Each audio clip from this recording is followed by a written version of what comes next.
Chinese has always been part of American history since the beginning of the founding of California and our country. But our histories are rarely written in books. I've just been staring at this photo and this house that we came all the way around the world to see. I don't know how you would have felt about me being biracial, especially black.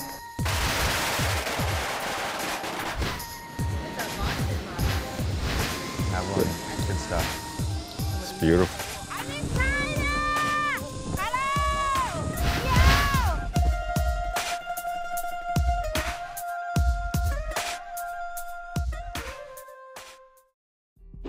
Hi, my name is Nathan Fong. I live in San Francisco, California, and I'm a photographer. Hi, I'm Alana Chan. I'm a student, and I live in Foster City, California. When people ask me about my ethnic background, I tell them that I'm Chinese American. Really, the only thing I can say is that I'm Chinese and black. When I was growing up, it didn't really matter who was around me. I felt like just another kid. I didn't identify myself with one culture or another. I just fit in with my friends.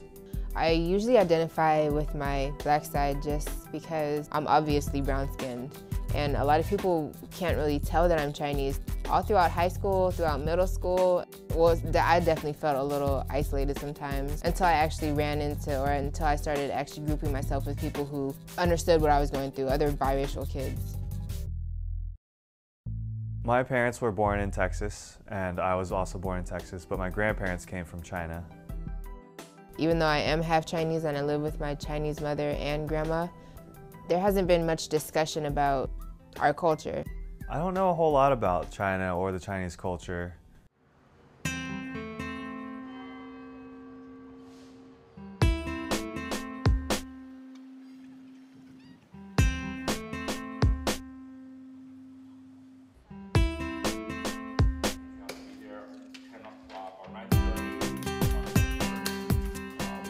Al has been an incredible mentor to me. He's helped me just kind of realize that being Chinese American is something I can be proud of. He really understands how Chinese Americans feel, just sort of the confusion and not really understanding where you fit in and wanting to know more about your heritage and where you come from. Chinese has always been part of American history since the beginning of the founding of California and our country. But our histories are rarely written in books. The majority of Chinese came during the mid-19th century, right after the discovery of gold in California, where there were many Chinese who came from southern China, where there were great wars and famine in that area of Guangdong province. That's where we're going to be going. I expect Alana and Nathan to research their family history through conversations with their grandparents, their parents, and whoever is still alive. Because genealogy is one thing, but stories are the one that make history. My job is to be able to pinpoint and identify everyone's village.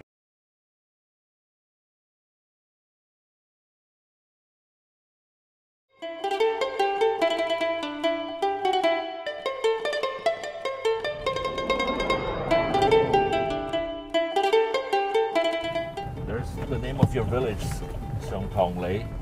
Okay, all right, let's go. Hi, Peggy. 你好，你好，你好，你好。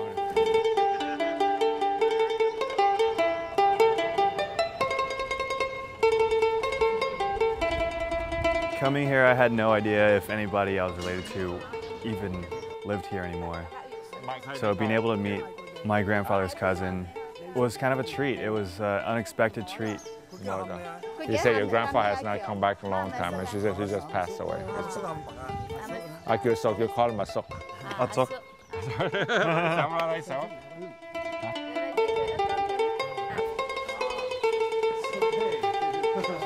Well, we walked up to the back of the house. It just seemed like any other house. It was just a cement block.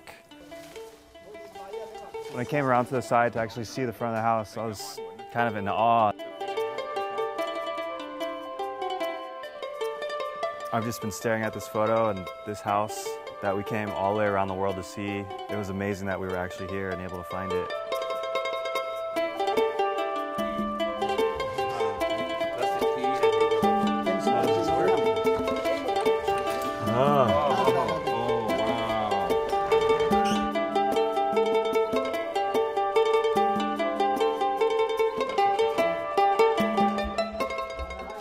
was just such a unique experience being here and stepping foot where my grandfather and my grandmother and their relatives had walked.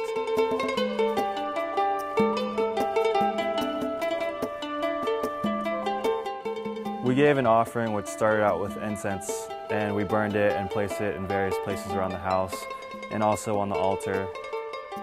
I poured wine on the floor and I burned symbolic paper money, which represents wealth to your ancestors in the heavens.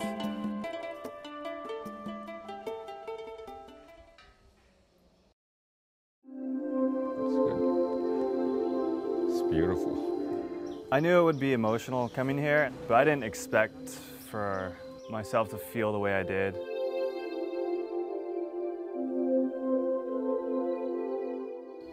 I remember my dad told me that my grandfather died. I just sat there and I just cried for like a good half an hour. I didn't really get a chance to say goodbye. So I was just thinking about him being here, and this is where he was born. And now I'm here, so I was able to say goodbye.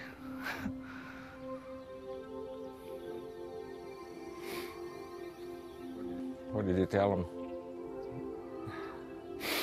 So even though I didn't really know him that well, it means a lot that he was my grandfather and he helped raise the person I am today. In some way or another, he touched me in my life. And I never showed that appreciation to him, so I just told him that I really appreciate it and that I thanked him. And I said goodbye. I feel a little bit of closure that I didn't expect to feel. Like I'm able to visit him one last time. But this time it has more meaning than just going to the cemetery because I'm actually here. Today, it was definitely a very emotional day. You did well. You did well. You did well. Okay. All right, let's go. I'm happy that we have each other to lean on because this is a very intense moment. Your turn soon. Nathan, when I first met him, has always been very interested in his family history and wanted to find out more. And there are certain things I didn't know until today. Today's experience made him be able to say goodbye to his grandfather, and that touched me very much. And it brought closure to that chapter of his life.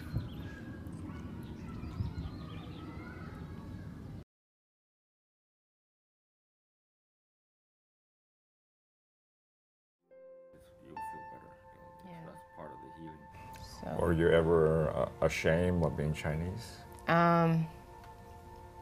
Sometimes. I mean, just because every race is made fun of, you know, everybody has their racial slurs, but I know a lot of the times in middle school, they would always be like, oh, the Asian geeks or the Asian smart heads or whatever they would call them. And I mean, I should have been like, I'm Asian, but I'm not a geek or whatever. You know, you shouldn't generalize or categorize, but I don't know, I just the pressure from other people and just how they viewed people, I guess it sort of got to me. So I sort of just like put that in the corner and just sort of continued to identify with my black side, which I'm a little ashamed of, actually. Your black side? No, just that I didn't stick up for my Chinese side. Why would you be ashamed of it? Because I'm Chinese.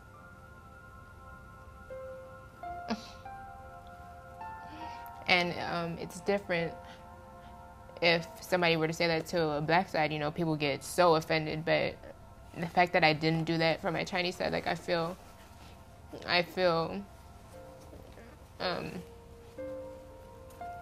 thank you, like I'm dishonoring my family. And you know, especially just seeing what overseas Chinese had to go through to make just a life in America. Like, I think about my grandpa and all the things that he had to do, and my grandma, and it's just like for me to not even say anything. I mean, it's shameful. Is that society we grow in that sometimes don't recognize that. So, but you're here, you're honoring your grandma and your grandpa. When I finally get there, maybe it'll put a little closure to just the experiences that I've gone through, you know, so I can finally just be comfortable showing people and just being comfortable in my own skin.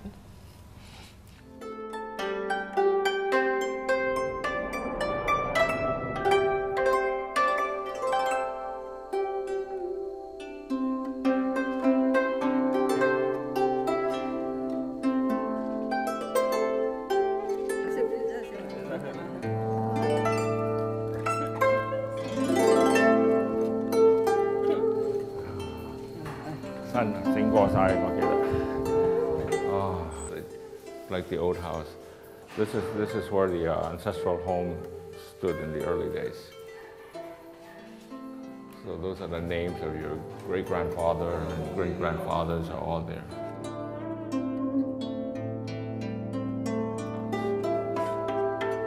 I had to bow 3 times, just, you know, showing my respect and my acknowledgement of my ancestors who have passed. I gave my offering of wine and some meats.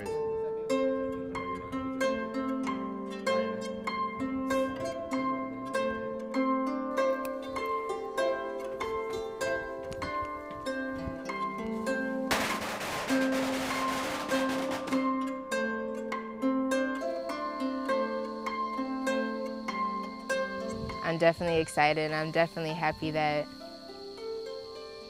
I am Chinese.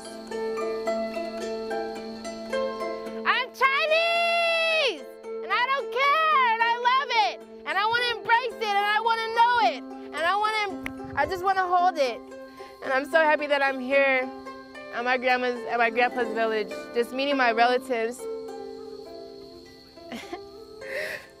And I don't want to be ashamed anymore. I'm not ashamed anymore. I'm not ashamed to walk down the street with my grandma. It's okay.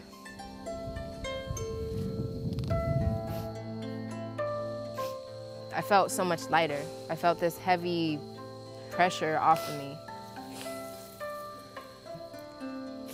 I feel a strong urgency to, when I return back home, you know, just declare this to my family, and, you know, hopefully they'll latch on and, you know, start thinking about whatever demons they have inside and how to release them.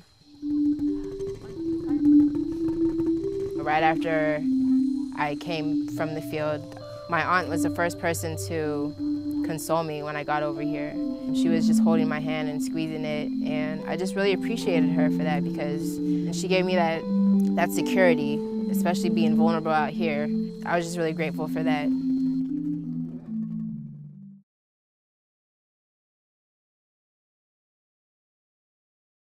Summing up this trip, I would describe it as self-empowering, exhausting, and life-altering. In a few words, I would describe this trip as a blessing, really genuinely enlightening, a little bit gluttonous, very sweaty, but I just feel a lot of love from everybody that I've traveled with and everybody that I've met, especially my family. Strong roots build strong character. Strong character create strong communities, and strong communities give us a strong country.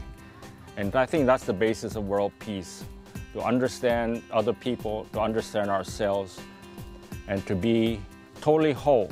And both of them are now whole. This trip I will never forget. I feel like because of this trip, due to everything that I experienced, I am starting fresh, and I've sort of opened a new chapter in my life. This has been an incredible journey, and I think that going home and being with my family and my friends is a continuation of this journey, and that it's a slow process, but this is just the beginning.